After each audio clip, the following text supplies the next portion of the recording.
Reka nsubire kubahereza mwiriwe canke mwaramutse bivanye naho buri umwe wese dukurikirana aherereye mwe banywanyi bacu mubana natwe mu makuru n'ibiganiro vya misi yose tubandanya gushikiriza kuri nombonesha kure yacu kandi yanyu muhuza TV. Ndabaye kaze rero muri ano makuru aho mudukurikirana muherereye mwe muri ngaha mu gihugu cy'u Burundi mu ntara zigize ubuseruko ubumanuko buraruko uburengero abadukurikirana baherereye mu bihugu bigize akarere ka Afrika y'ubuseruko abari ku mugabane wa Afrika ndetse n'abari mu makungu ya kure mwese ndabaye kaze muri ano makuru. Na makuru tuza kugaruka kuri byinshi bitandukanye cyane kubivugwa muri politike y'igihugu cy'u Burundi aho tuza kugaruka ku munyabanga mukuru umugambwe uri ku butegetsi Reverend Ndikuriyo nubwo bivugwa yuko ikiringo cyo gutwara uyu mugambwe ku rwego rw'igihugu coba caraheze. Turaza kandi kugaruka kubivugwa kuri bamwe mu bakozi bo mu biro vy'umukuru w'igihugu baheruka gutoroka igihugu aba barahunze igihugu aba rero bakaba bariko baragirizwa ko barabasumye burusa ku b'igihugu cy'u Rwanda bakorera mu biro vy'umukuru w'igihugu kandi ko bakoreraga ibiro vy'iperereza vya leta zunze ubumwe za Amerika arivyo benshi bakunze kwita CIA cyangwa se CIA. Ni byinshi tuza kugaruka ko muri ano makuru gusa reka tubanze tubageze ko ingingo nkuru ano makuru yacu aza kuba ashimikiye ko nkuko nabigarutse ko kandi turaza kugaruka kuri Reverend Ndikuriyo. Reverend Ndikuriyo yarasubiriye kuboneka ubutwari budasanzwe kandi benshi b'imakamba barabitangaje inyuma y'indwi zitari nke ataboneka kubera imvo z'amagara. Umunyabanga mukuru w'umugambwe uri ku butegetsi Reverend Ndikuriyo yabonetse kandi nanone imbere y'abantu bari bamurindiranye igishika cyane ku munsi wa mbere w'igindwi aho hari mu ntara y'amavukiro yiwe y'amakamba mu bumanuko bw'u Burundi. Umuzo wiwe watangajwe ku mwanya wa nyuma ukaba waritabwe n'abantu benshi urangwa n'iyugarwa ry'amashuri n'ihagarara ry'ubuzi bwinshi bwa leta nkuko tuza kubigaruka ko hari amajambo Reverend Ndikuriyo yatangarije abanyamakamba kandi nanone yagarutse ku vyabaye mu gihe cy'ubugwayi bwiwe nkuko tuza kubigaruka ko muri ano makuru ku buryo burambuye. Sivyo gusa kandi muri ano makuru turaza kugaruka ku vyatangajwe n'umwe mu baherutse gutoroka igihugu cy'u Burundi. Uyu akaba yari umukozi akorera mu biro vy'umukuru w'igihugu kwa Ntare kandi n'urundi akaba yarasanzwe ari umwe mu bakomiseri bakomeye cyane bari bagize umugwi w'igihugu ujejwe kuri no kunywanisha abarundi severi. Nta wundi tuza kugaruka ko ni Aloyizi Batungwanayo avuga ati narambitswe ibara naragejwe ko nkorera CIA n'igihugu cy'u Rwanda. Ni ukuvuga ko yagarejwe ko yakorera ubutasi bwa leta zunze ubumwe za Amerika ndetse agatanga n'amakuru y'ubutegetsi bw'u Burundi ku gihugu cy'u Rwanda. Uterize ariko nazize urwanko rw'umwe mu bategetsi bakomeye ngaha mu gihugu cy'u Burundi. Twaruka kubaha amakuru avuga ihunga rya Aloyizi Batungwanayo mu bakomiseri bahoze bagize severi. Ihunga rya Batungwanayo ryaratangaje benshi kubera yafatwa nk'umwe mu begere cyane ubutegetsi bwa CNDD-FDD. Mu kiganiro rero aherutse guha umumenyesha makuru Antoine Kaburahe, Aloyizi Batungwanayo yavuze ingene yategetswe gutanga imihoho ku nguvu, ingene yambitswe ibara ngo yarahemukiye igihugu yemeza ko vyose byavuye mu rwanko rw'amwe mu bategetsi bakomeye cyane bo mu rwego rw'amutwara ndetse n'abakorera mu biro vy'umukuru w'igihugu. Sivyo gusa kandi kuko iyi dosiye yiwe iza kuzamwo umukuru w'inama nshingamateka Daniel Gerase Ndabirabe.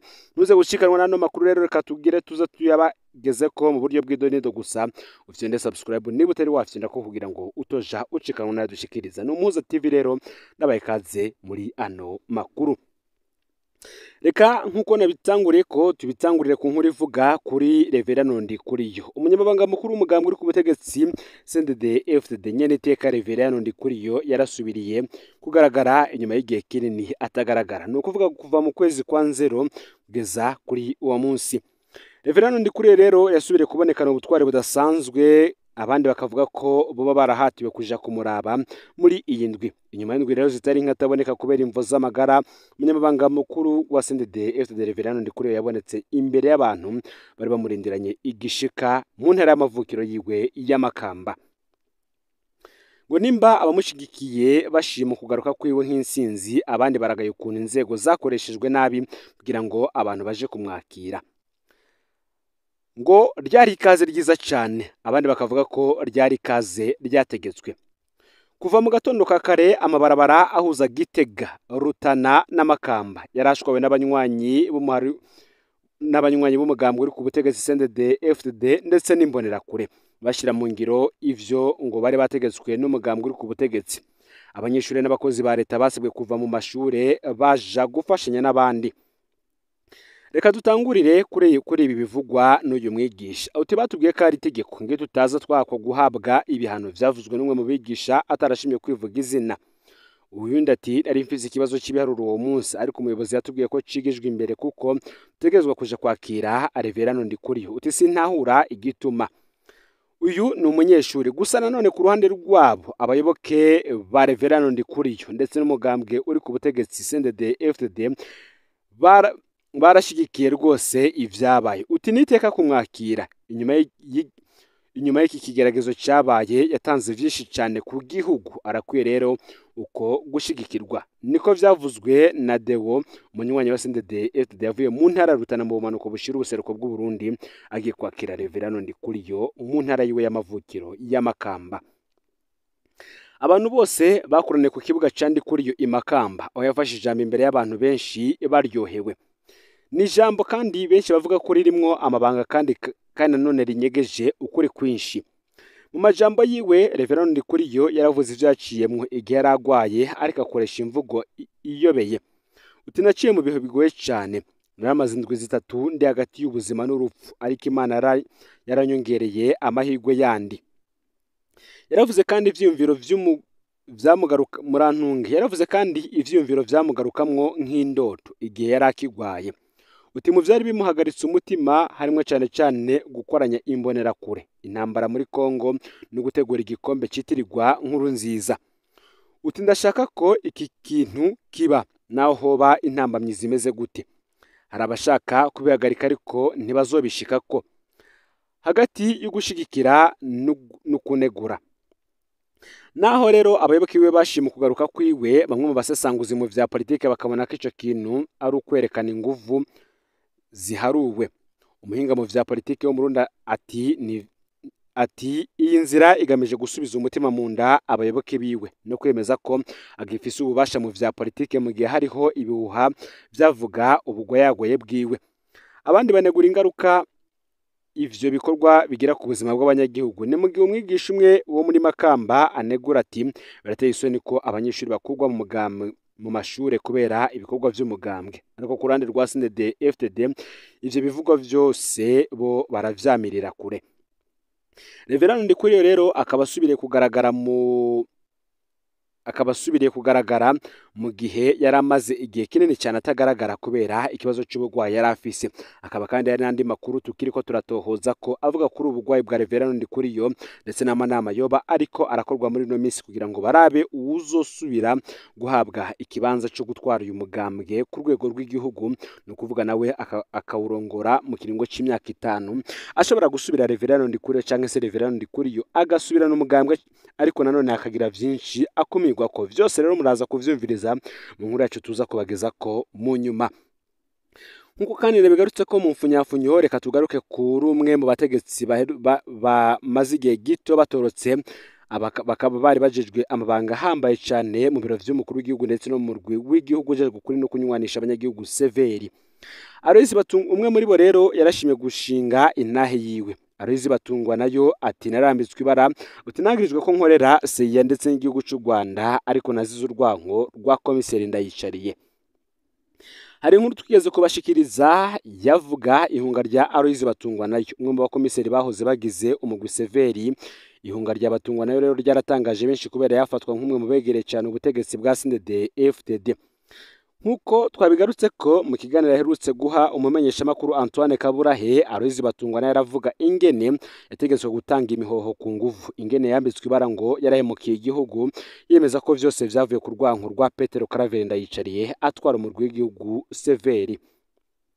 Intango ya vyose rero kwigenekerezo ya 5/0 uyu mwaka w'ibihumbi 2025.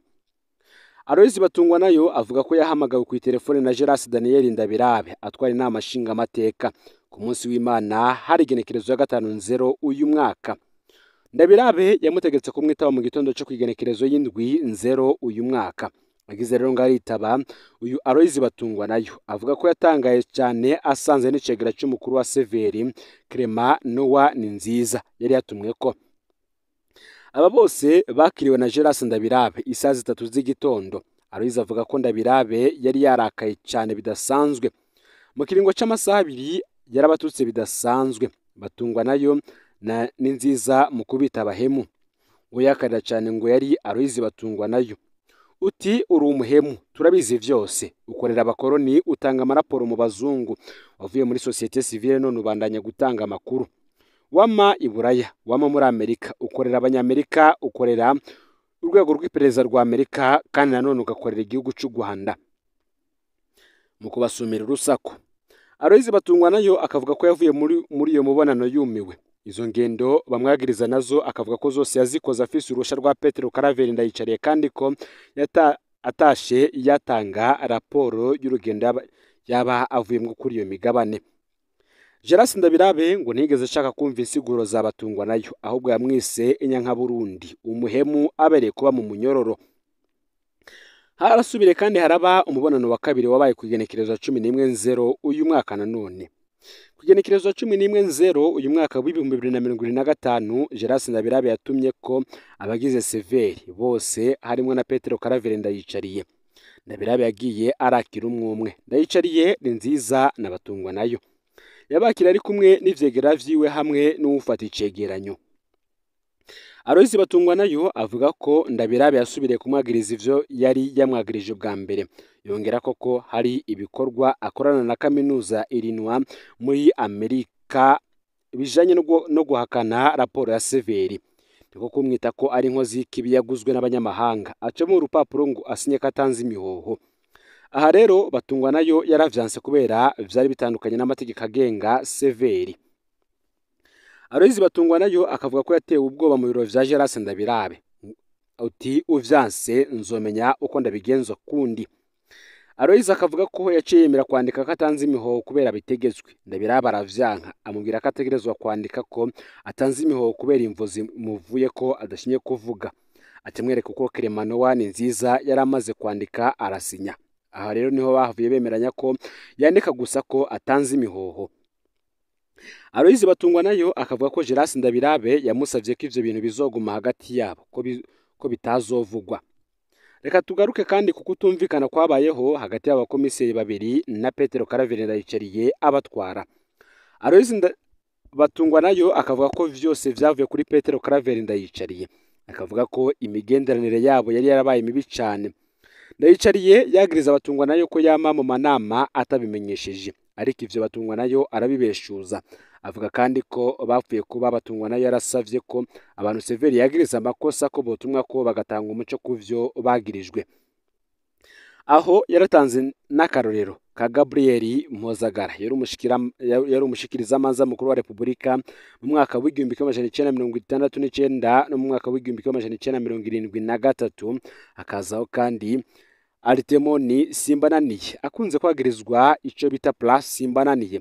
Akazamwo Zeno Nicayenzi yabaye umushikiranganje wa mbere wo kwivuna abansi, ndetse na Serious Mpasha avuga ko yararongoye umuhari wisha abatutsi mu mwaka w'1972.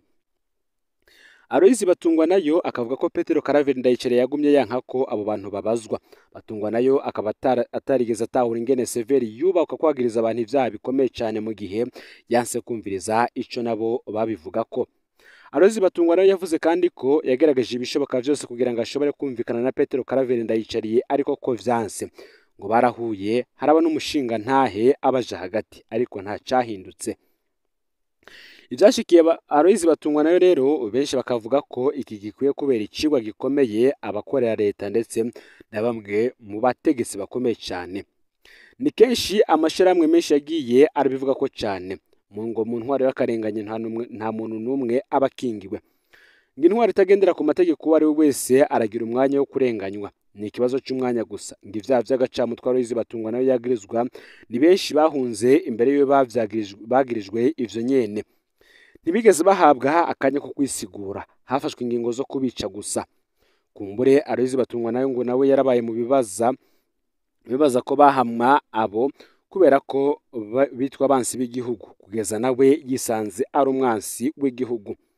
ni benshi rero bagiwe baragirwa inama nk'izi ndetse bagahabwa impanuro z'ingene bo kwitwara mu mabanga barimo kuko nabo batazi umwanya n'umwanya bashobora gushikirwa kuko benshi barabona ko ibihe bigenda birahindagurika cyane cyane bigahindukira kuri abo bategetsi b'ibihangange benshi cyane akarorero batanga akaba ari aka General Arenguiyome Bunyoni ndetse n'ibindi bihangange vyamye bikomeye umugambwe uri ku butegetsi CNDD FDD.